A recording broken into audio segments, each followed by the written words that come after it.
আজকে রান্না বান্না বসাইতে আমার অনেকটা দেরি হয়ে গেছে গা।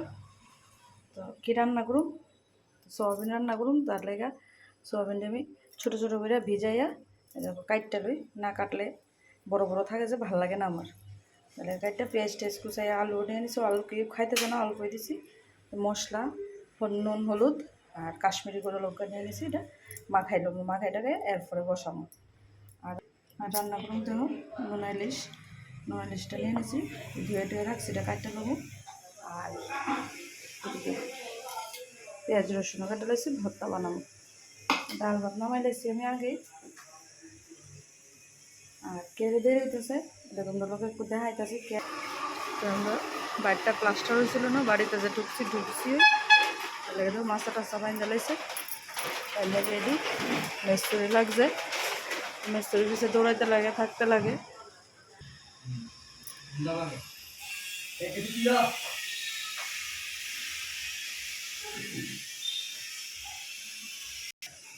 চুপি চাপি দেখাই নিলাম, দেখছো মিস্ত্রি লাগবে তার লাগে। তেল কড়াই বসাই দেব, কড়াই বসাইয়া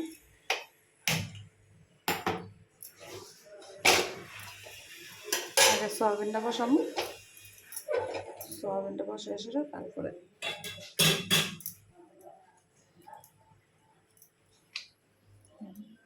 তেল দিয়ে লাই একটু।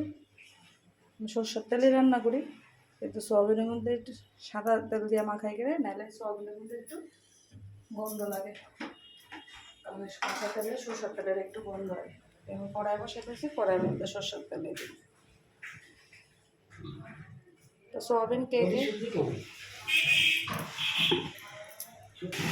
কড়াইয়ের মধ্যে তেল দিয়ে লাইলাম, তারপরে এটা মাখাইলাম, মাখাইটাকে তারপরে বসাবো।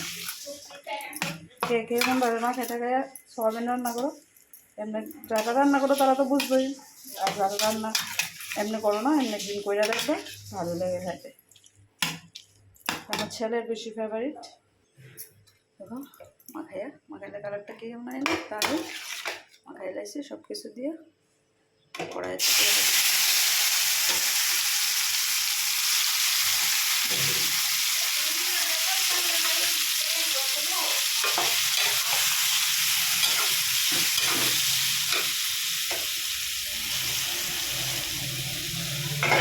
মশলাটা একটু হালকা একটু ধুয়ে, ওইটা একটু ঠান্ডা, মশলাটার মধ্যে বেশি লেগে গেছিল, ঢালাই এত লাভ নাই, তার লেগে দিয়ে এলাম।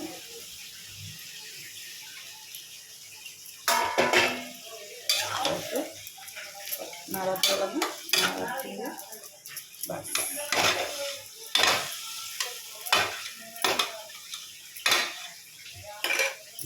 এবার এই ঠান্ডা দিয়ে ঢাকা দিয়ে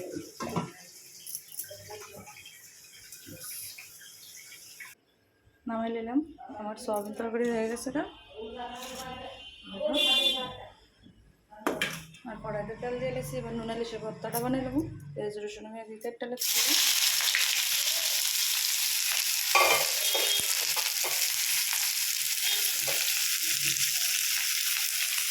অল্প পরিমাণে এনে দেবো, নুন আলুর তো বেশি কম দিলে ভালো লাগে না।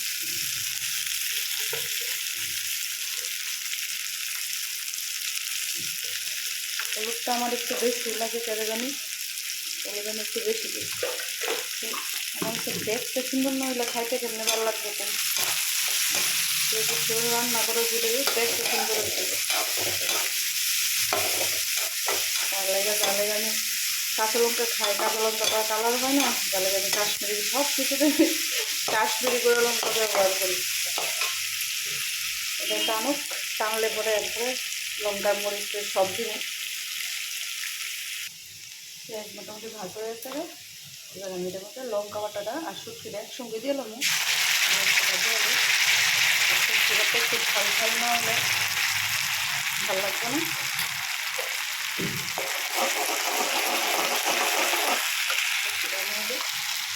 করতে রাখছি,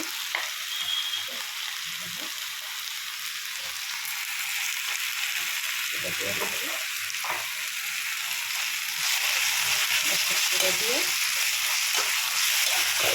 দিচ্ছি, দিয়ে কাশ্মীরি লঙ্কা দেবো।